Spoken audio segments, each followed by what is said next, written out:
अध्ययन के लिए हम परमेश्वर के वचन में से निकालेंगे भजन 1 और उसका 4 और 5 पद पढ़े। दुष्ट लोग ऐसे नहीं होते, दुष्ट लोग ऐसे नहीं होते, वे उस भूसी के समान होते हैं वो भूसी के समान होते हैं जो पवन से उड़ाई जाती है। जो पवन से उड़ाई जाती है। इस कारण दुष्ट लोग अदालत में स्थिर न रह सकेंगे और न पापी धर्मियों की मंडली में ठहरेंगे। आमीन। कल हम परमेश्वर के वचन से देख रहे थे कि दुष्टों का क्या होगा। कई बार हमारे जीवन में ये सवाल होता है कि दुष्ट लोग तो फलते हैं, फूलते हैं, आशीषित हो रहे हैं और हम सुकड़ते जा रहे हैं। हमारे पे तनाव है, सताव है, नाना प्रकार की समस्याएं हैं। और इस बारे में पिछली बार डिवोशन मीटिंग में हमने बहुत अच्छी रीति से सीखा था। आज मैं आपका ध्यान, इस बात को ध्यान में रखना, वो उस भूसी के समान होते हैं जो पवन से उड़ाई जाती है। यानी उनका कोई औचित्य नहीं होता, कोई अस्तित्व नहीं होता उनका। और जैसा मैंने पहले बताया था आपको कि एक बड़ का पेड़ और एक बबूल का पेड़, उन दोनों के डायमेंशंस में बहुत अंतर है। और उस बड़ के पेड़ के नीचे हजारों की भीड़ बैठकर पिकनिक करके चली जाती है, लेकिन बबूल के पेड़ के नीचे कोई बैठना पसंद नहीं करता है। धर्मी और दुष्ट का यही एक आलंकन है कि वो धर्मी जो है वो एक बबूल के पेड़ के समान है और दुष्ट जो है वो एक बड़ के पेड़ के समान है। बड़ का पेड़ गिर जाए और को मैं आपसे कहूं आप ले जाइए इसको अपने घर में ले जाके इसका फर्नीचर बना लीजिए, तो आप बहुत समझदार हैं। आप बोलेंगे भाई साहब ये केवल आग में झोंकने के लायक है। लेकिन अगर मैं आपको बोलूं ये बबूल का पेड़ गिर गया है, आप इसे ले जाइए, तो शायद आप उसे खुशी से अपने घर ले जाएंगे और उसका रूप बदलकर, यानी उसका अच्छा सा कोई फर्नीचर बनाकर सुसज्जित करके फिर किसी न किसी घर की शोभा बढ़ाएगा। धर्मी का प्रतिफल ऐसा ही है और दुष्ट का प्रतिफल आग में झोंका जाना है। तो थोड़ा सा हम उसको आज आगे बढ़ेंगे और हम आगे देखेंगे।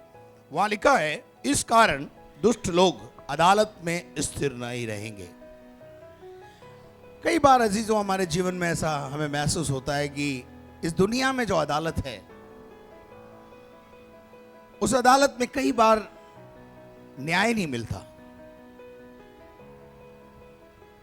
लोग मर्डर करके भी बाहर घूम रहे हैं, लोग और वो बड़े बड़े गुनाह करके बाहर घूम रहे हैं, बड़े बड़े डाका डाल के विदेश चले जाते हैं, आराम से घूमते रहते हैं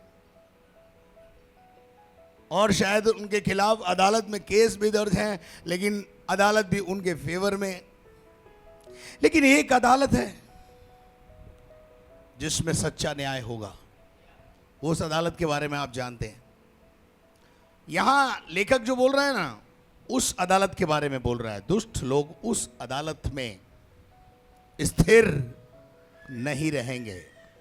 यहां मजे कर लो भले से कितने भी, यहां रिश्वत देकर, भ्रष्टाचार देकर न्याय को बदलवा सकते हो आप, लेकिन जब सच्चा न्यायी बैठेगा तो सच्चा न्याय करेगा और वहां दुष्ट की कोई दुष्टता नहीं चलने वाली है। ऐसा परमेश्वर का वचन बताता है। हालेलुया। उसको, और बाइबल में लिखा है, और ना पापी धर्मियों की मंडली में ठहरेंगे। इस आयत का सारांश यह है कि दुष्ट लोग कलीसिया में नहीं रहेंगे ज्यादा दिन तक। समझ में आ रहा है? पासवान बैठे हैं बहुत सारे, इसलिए मैं इस भाषा में बात कर रहा हूं। कई बार हमारी मंडली के अंदर बहुत सारे लोग आते हैं और थोड़े समय के बाद चले जाते हैं, तो हम बहुत निराश हो जाते हैं। मैं आपको उत्साहित कर रहा हूं, निराश मत होइए।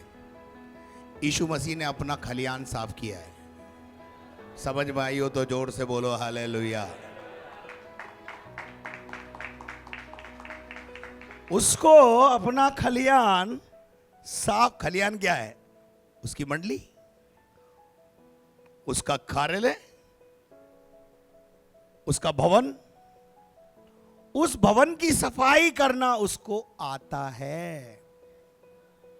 हालेलुया। तो कई बार हम निराश हो जाते हैं, अरे वो छोड़ के चला गया, वो छोड़ के चला गया, वो भी चला गया, वो भी चली गई। मेरी पत्नी हमेशा मुझे बोलती है, जिसको खुदा को हमारे साथ रखना होगा उसको रखेगा, जिसको प्रभु ले जाना चाहेगा ले जाएगा, ये उसका काम है, वो कर रहा है, हम क्यों परेशान हैं? पादरी लोग, आज हमारे साथ बहुत सारे पास्टर्स बैठे, मैं आपको उत्साहित करने के लिए बोलना चाहता हूं, कभी निराश नहीं होना। हालेलुया। परमेश्वर के वचन को याद रखना। कई बार पादरी लोगों को हार्ट अटैक आ जाता है इस बात से, है, अस्पताल में भर्ती हो जाते हैं, बीपी फ्लक्चुएट हो जाता है, शुगर बढ़ जाती है, घट जाती है, टेंशन तो होता है। लेकिन भैया, कलीसिया का मालिक हम थोड़ी हैं, हम तो माली हैं। मालिक तो वो है, और मालिक को पता है कचरा कैसे साफ करता है। मत्ती का 3:12। उसका सूप उसके हाथ में है, उसका सूप उसके हाथ में है, और उसका सूप क्या है? मैं और आप, कलीसिया जो उसने स्थापित की है, जो उसकी जान है, जिसके माली हम हैं, बगीचा उसका है, उसका सूप उसके हाथ में है, और वह अपना खलियान अच्छी और रीति से वो साफ करेगा। अपना खलियान, खलियान समझते हैं आप? जब फसल पक जाती है, उस फसल को तैयार होने के बाद उसे काटा जाता है, और काटने के बाद उसे खलियान में लाया जाता है। और जब वो खलियान में लाई जाती है, तो खलियान के गेहूं के जो बाली होती है, उसमें 2 चीज होती है। असली चीज के ऊपर भूसा चढ़ा हुआ होता है, भूसा, और असली चीज को, असली गेहूं को अलग करने के लिए जिस स्थान को बनाया जाता है वो होता है खलियान, और चर्च का प्रतीक है ये। भूसा अलग, भूसा बोलो सब जने, भूसा अलग, गेहूं अलग। हालेलुया। आप सब जानते हैं, गांव के लोग हैं हम लोग, भारत कृषि प्रधान देश है। भारत के लोग अगर ये बात नहीं समझेंगे तो कौन समझेगा?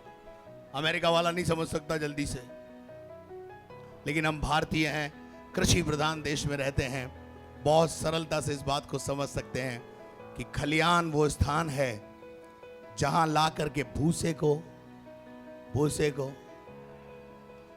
तो कलीसिया में कभी कभी भूसा अलग होता है, तो निराश नहीं होना है। पादरी लोग अपने पड़ोसी को बोलें, जब भूसा यीशु मसीह अलग करे तो निराश नहीं होना। बोलो बोलो। जब कोई विश्वासी, मैं बिल्कुल सरल भाषा में बात कर रहा हूं, जब कोई विश्वासी आपको छोड़ के जाए, वो इसलिए गया है कि वो विश्वासी नहीं है, विश्वासी है।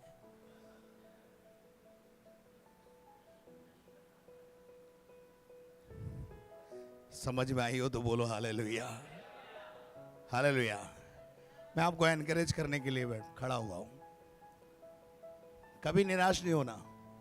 कलीसिया वो स्थान है, वो खलियान है जहां भूसा अलग होगा और गेहूं के दाना अलग होगा।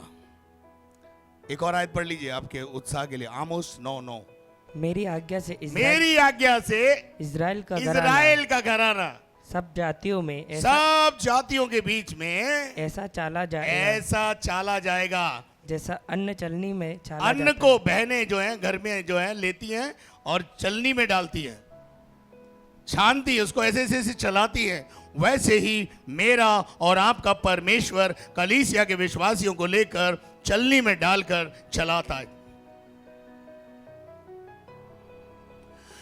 अब जब वो चलता है तो पुष्टदाना, जिसने बाइबल अध्ययन किया है खूब अच्छे से, जो वचन पे चल रहा है, हष्टपुष्ट मसीह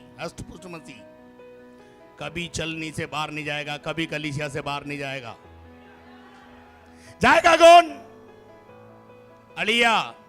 अलिया मसीह। मेरा एक सदन में, मैंने उनको एक नाम दे रखा है, अलिया मसीह। चला गया अलिया मसीह।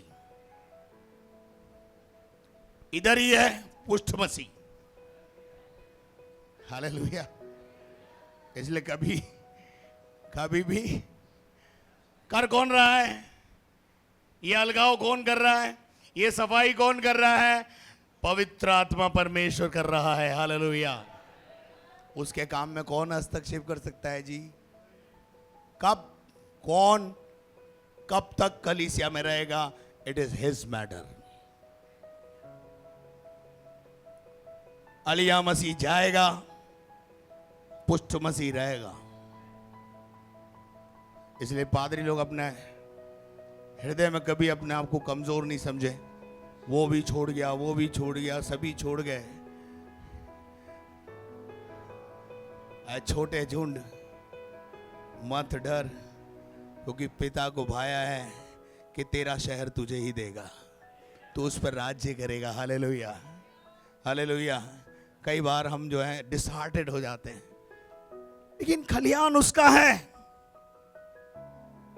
और बाइबल में यीशु मसीह कहता है, मुझे अपना खलियान साफ करना अच्छी रीति से। दुष्ट मंडली में नहीं रहेगा, दुष्ट अदालत में स्थिर नहीं रहेगा। उसको गिरना ही पड़ेगा, उसको निकलना ही पड़ेगा, उसको जाना ही पड़ेगा, या तो सुधरना पड़ेगा। हालेलुया। क्या आप मेरे साथ हैं? Praise the Lord. मैं आपको उत्साहित करने के लिए कुछ बातें बोलूंगा। हालेलुया।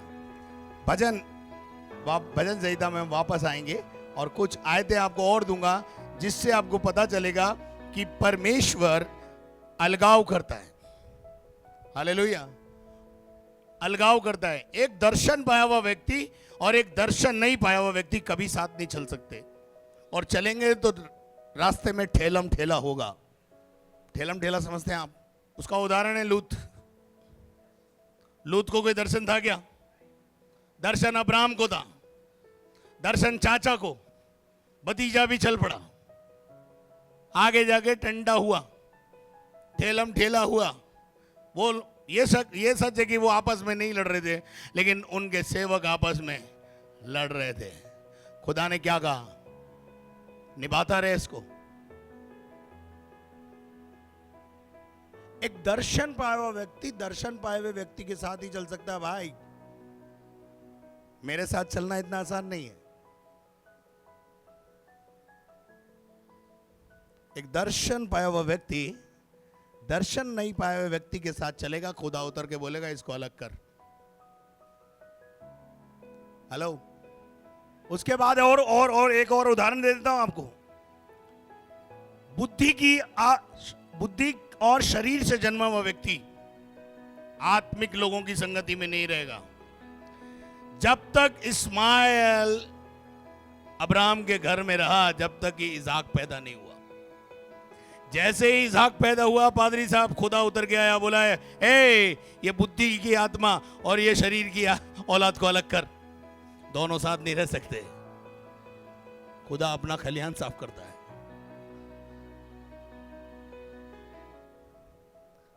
क्या आपको मेरी बात समझ में आ रही है? आमीन। चलिए एक और दो आयत पढ़ेंगे हम। मत्ती का 13 अध्याय 30 पद। वहां आप सब अच्छी रीति से जानते हैं कि वहां लिखा है, कटनी तक दोनों को बढ़ने दिया जाए। कभी कभी दुष्ट को प्रभु अलाउ करता है, कभी कभी दुष्ट को अलाउ करता है। दोनों साथ बढ़ते हैं, लेकिन 13:30 में क्या लिखा है? पढ़ो। कटनी तक दोनों को एक साथ बढ़ने दो। कटनी तक दुष्ट और संत दोनों एक साथ कभी कभी बढ़ते रहते हैं। और कटनी के समय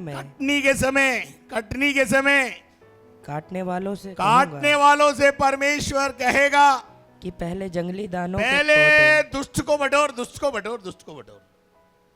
समझ में आ रहा कि नहीं? उसको अपना खलिहान साफ करना है। और कब करना है? हो सकता है एक लंबे समय तक प्रभु उसको सुधरने का मौका दे रहा है।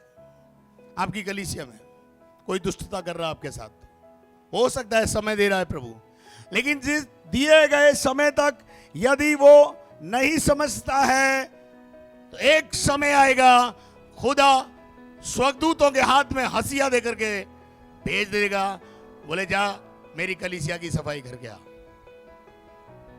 मेरे खलियान की सफाई करके आ, मेरे खेत में जो जंगली दाने लग गए, दुष्ट उग गए, उनको थोड़ा अलग कर दे। क्या आपको मेरी बात समझ में आ रही है? चलिए इसी का 49 भी पढ़ दीजिए। जगत के अंत में ऐसा ही होगा, ऐसा ही होगा। स्वर्गदूत आकर दुष्टों को धर्मियों से अलग करेंगे। दुष्टों को धर्मियों से, इस पर अंडरलाइन कर लेना। एक समय आएगा, एक समय तक ही कलीसिया में दुष्ट रह पाएगा, अदालत में दुष्ट कभी स्थिर नहीं रह पाएगा। दुनिया की अदालतों में शायद रिश्वत देकर कुछ भी किया जा सकता है, लेकिन उसकी अदालत में दूध का दूध और पानी का पानी होगा, न्याय होगा। हालेलुया। यहां मजे कर ले दुष्ट, तेरा अंत आप सब जानते हैं दुष्टों का अंत क्या है। उसको आग में झोंका जाएगा। 25 का 31, मत्ती 25 का 31 और 32। जब मनुष्य का पुत्र अपनी महिमा में आएगा, जब मनुष्य का पुत्र यानी यीशु मसीह अपनी महिमा में आएगा, यह सरासर वही बात है, अंतिम न्याय। उस दिन क्या होगा पढ़ो। और सब स्वर्गदूत उसके साथ आएंगे। आगे तो वह अपनी महिमा के सिंहासन पर विराजमान महिमा होगा। का सिंहासन अर्थात वो न्याय के सिंहासन पर बैठा होगा। और सब जातियां उसके सामने इकट्ठा की जाएंगी। सब जातियों के लोगों को, दुष्टों को और धर्मियों को, भेड़ों को और बकरियों को, ये किस्सा आपको पता है। उस प्रभु के सामने इकट्ठा होना पड़ेगा। फिर एक और छटनी होगी, एक और छटनी होगी। भेड़ों को बकरियों से, बकरी मतलब दुष्ट, भेड़ मतलब संत, यूं समझ लीजिए। प्रभु संतों को अलग करेगा और दुष्टों को अलग करेगा। कल मैंने बताया था 2 प्रकार के मसीह होते हैं, एक सच्चे मसीह, एक झूठे मसीह, एक डुप्लीकेट। लगते मसीह हैं लेकिन मसीहत नाम की कोई चीज नहीं है उनके अंदर। लगते बिल्कुल मसीह है, नाम बिल्कुल वो रख लेते हैं, रॉड्रिक फोड्रिक, लेकिन मसीहत से काउसो दूर है। ऐसे लोगों को इस छटनी के दिन प्रभु बिल्कुल साफ कर देगा। डरना नहीं, टेंशन नहीं करना। हाँ जी, पढ़ दो आगे। और जैसे चरवाहा भेड़ों को बकरियों से अलग चरवाहा जब शाम को भेड़ और बकरियों को गल्ले में लेकर आता है, भेड़शाला में लाता है, बकरियों को अलग करता है और भेड़ों को अलग करता है। क्यों करता है भाई? बकरियों के सींग होते हैं और बकरी की आदत होती है सींग मारे बिना उसको चैन नहीं आता। और भेड़ों को क्या हो जाता है? नुकसान हो जाता है। उस नुकसान से बचाने के लिए चरवाहा क्या करता है? अलग करता है। कभी कभी आपके कलीसिया में भी बकरियां आ जाती है, तो प्रभु यहां भी बोलता है ये बकरी सींग मारेगी, पादरी तेरे बेहतर है इसको तू जाने दे। हालेलुया। चलिए एक और आयत पढ़ेंगे, 46 पढ़ दीजिए। और ये अनंत दंड भोगेंगे। ये अनंत दंड भोगेंगे कौन? बकरियों का स्वभाव रखने वाले दुष्ट लोग दुनिया की अदालत में बस जाएंगे, लेकिन उसकी अदालत से कोई नहीं बचेगा मेरे प्यारे लोगों। हालेलुया। लूका 16:26 पढ़ दीजिए। इन सब बातों को छोड़ हमारे और तुम्हारे बीच। देखिए दुष्ट को प्रभु कैसे अलग करेगा। दुष्ट और हमारे बीच में, दुष्ट और हमारे बीच में एक डिस्टेंस होगा। डिस्टेंस, इतना डिस्टेंस होगा कि दुष्ट केवल हमें देख पाएगा, छू नहीं पाएगा। इस आयत से ही आपको वचन मिलता है। क्या लिखा है? एक भारी गड्ढा ठहराया गया है। एक भारी गड्ढा है भाई, दुष्ट के लिए वो गड्ढा बनाया है।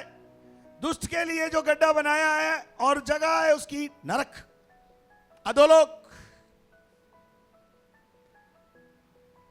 और अब ये धनवान जो है वहां जाकर रिक्वेस्ट कर रहा है। आपको पता ही है धनवान लाजर का किस्सा है।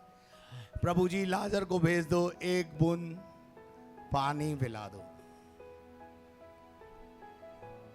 प्रभु ने एक बात बोली, दुष्ट तू अपनी अच्छी वस्तुएं भोग चुका, तेरा टाइम खत्म हो गया, नाउ अब समय आ गया है लाजर का।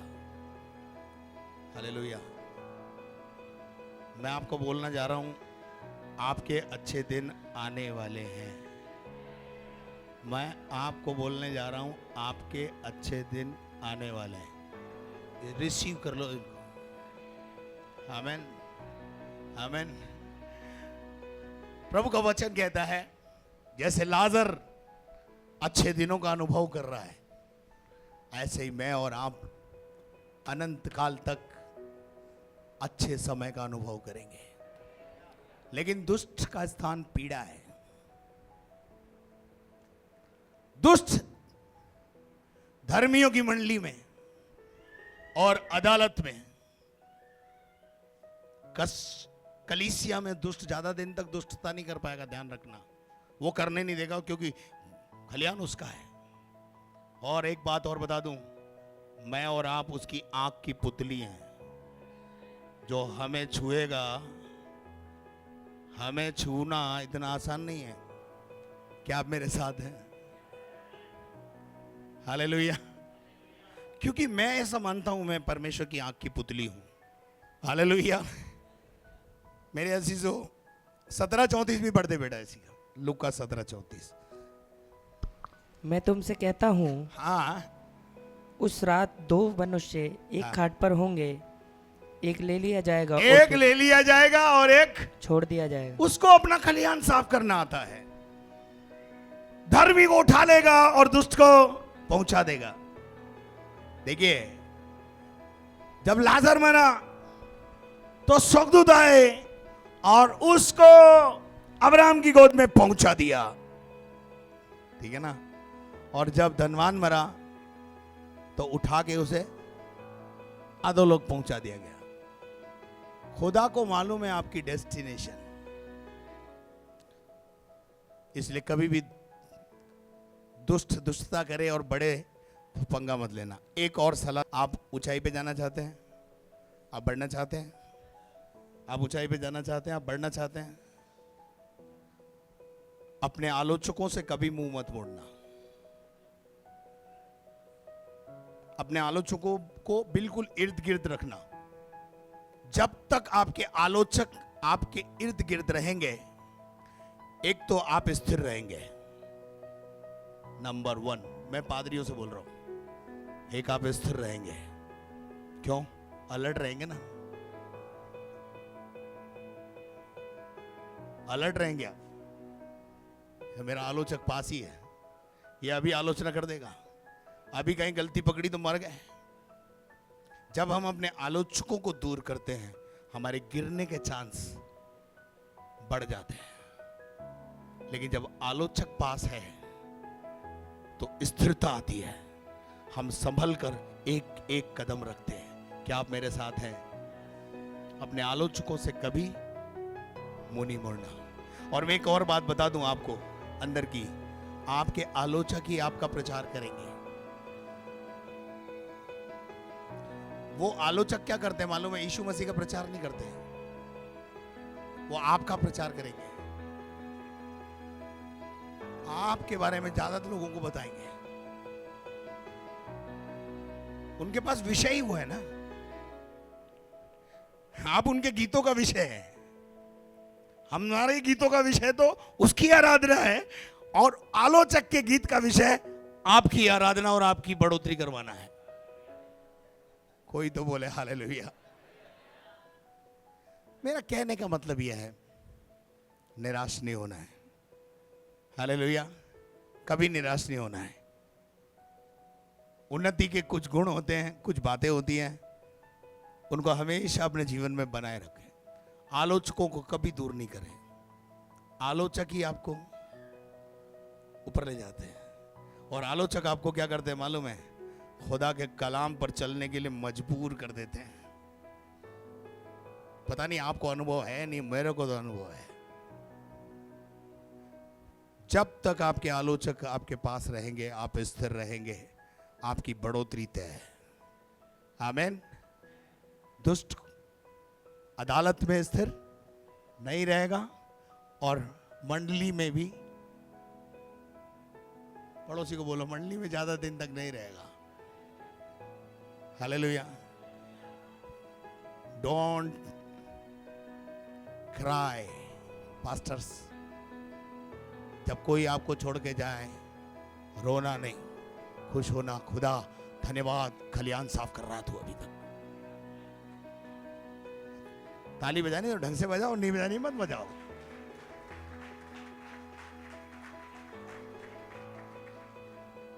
आशा करता हूं परमेश्वर ऐसा समझ के आपको एक्टिवेट कर दे।